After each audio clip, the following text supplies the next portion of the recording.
Hey guys, today we're gonna talk about VLAN. So, before we get to know what VLAN is, we should be aware of why do we need it. Imagine you have a network switch and that switch have 48 ports to connect to, but due to limited funds, your company can't afford to buy another one. So, your company have to share it with all the departments. But sometimes, we have to broadcast every message to every other employee of your department, and also you don't want to share with other department people. So, in this case, you have only two options. One is to buy another switch, which isn't possible due to limited fund. The second option is that we can create a logical separation between the departments, which is called VLAN.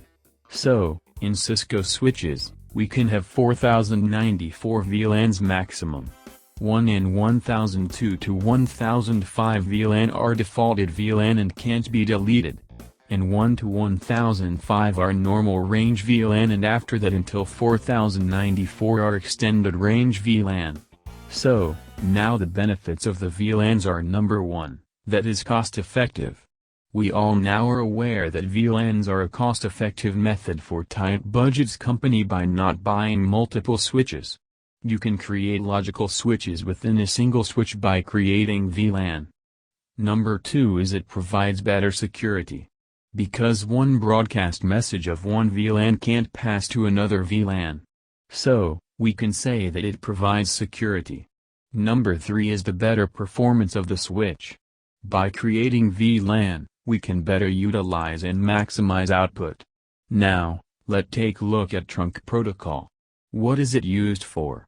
Imagine you have 3 switches and switch 1 is configured with different VLANs like VLAN 10, 20, 30. Similarly, switches 2 and 3 have similar VLANs. But they can't communicate with each other. To solve this problem, we use the trunking protocol. The interface we use to connect different switches is called the trunk.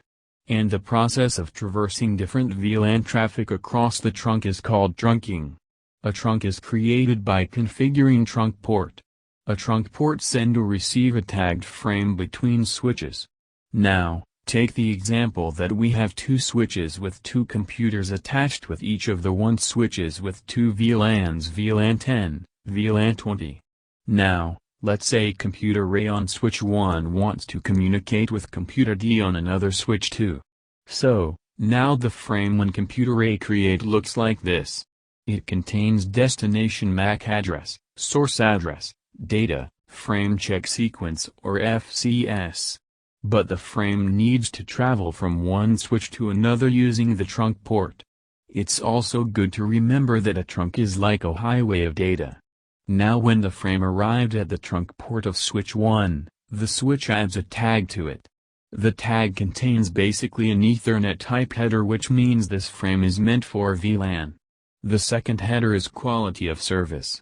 The third header is the 1-bit flag, which is always set to 0 for Ethernet switches.